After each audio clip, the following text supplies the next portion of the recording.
Hi, welcome to Chad's Silversmithing. It's time for a quick tip today, and so I thought I'd talk a little bit about sweat soldering. So if you're unfamiliar with that, sweat soldering is pre-melting some solder to a place where you need it to be before we actually solder the two pieces together. So let's get started. These are a couple of my design idea sketchbooks that you can get on my merch store. Most of them have some useful information on the back side. This one has a fractions of an inch to decimals to millimeters chart. I find that super useful. The other thing I find useful about them is this nice dot matrix in the background here that allows me to draw better pictures because I'm not terribly good at drawing pictures, honestly.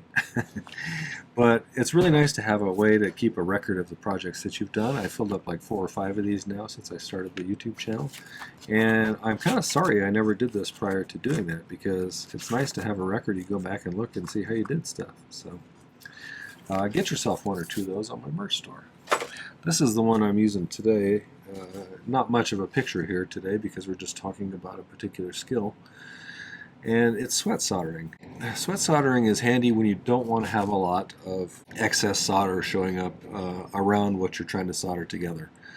And I find it really useful, particularly when I'm making that standard kind of bail that I make all the time. I'll put a link to that up there if you want to see how to do that one. That's a really a nice looking bail that's pretty easy to make, but I definitely do sweat solder with it. So what we want to do then basically is if we want to attach 2 pieces of metal, but I don't want a lot of solder flow, around it, or having to lean pieces on the.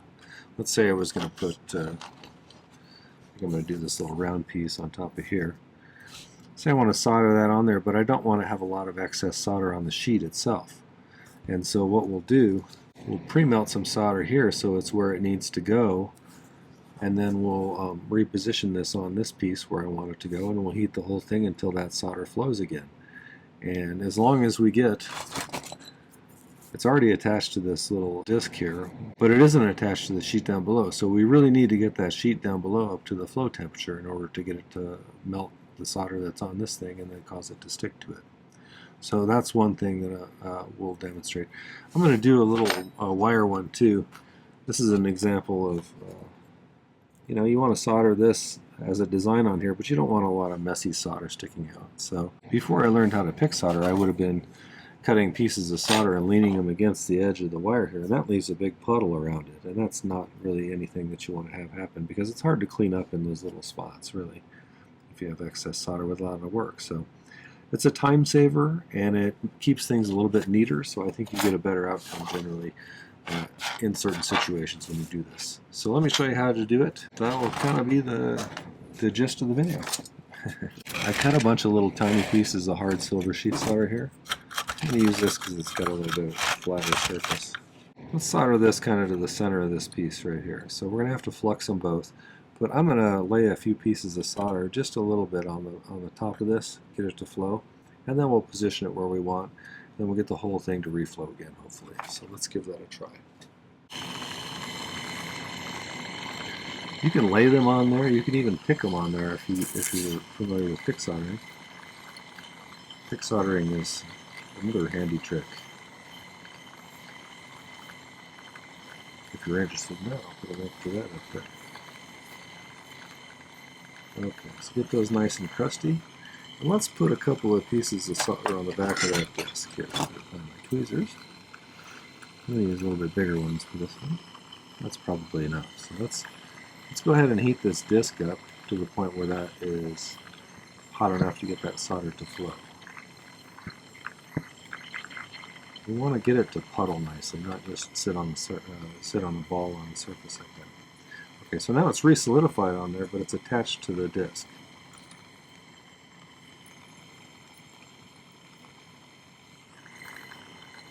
I'm going to try and get that position where I want it. Just kind of center it generally. Now I'm going to heat that bottom piece because I really need to make sure that that bottom piece gets up to the flow temperature to cause that solder underneath the disc to stick to it. I'm watching because a little bit of a seam will start to show up right on the edge when it flows, and it may move a little bit.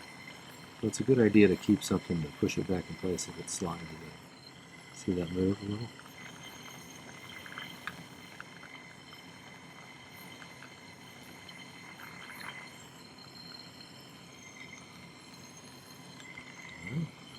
So we'll let that pickle up and take a look at it in a minute.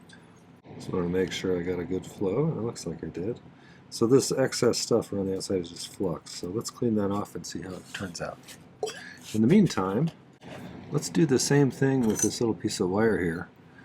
I'm going to sweat some solder onto the wire itself. And this time I'll use pick soldering instead of just placing a piece on there. And I'll use some of these little pieces and kind of do a few up and down the length of it.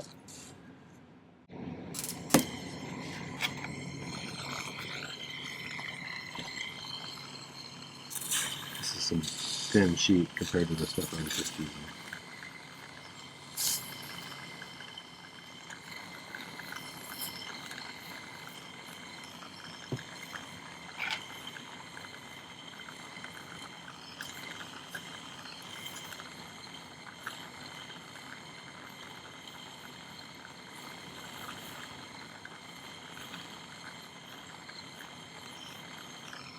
Okay, so that's nice and crusty. Let's pick up a little bit of solder with my pick. Heat this up to the flow temperature. A little bit to jump on there.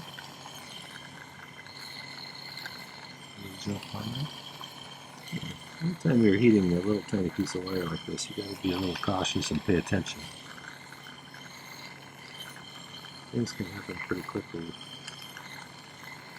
You got about 4,000 degrees in your hand. Okay, so I picked like 4 little tiny pieces along the length of that. Let's make sure it's glued down with flux there. So let's just position it on there. Again, I'm going to heat the sheet mostly. The wire, just by being in proximity to that flame and temperature from the sheet coming up from down below, should get plenty hot.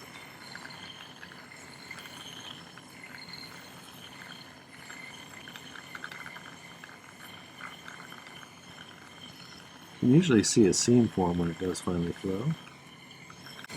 We'll let that pickle up too, and we'll take a look at it.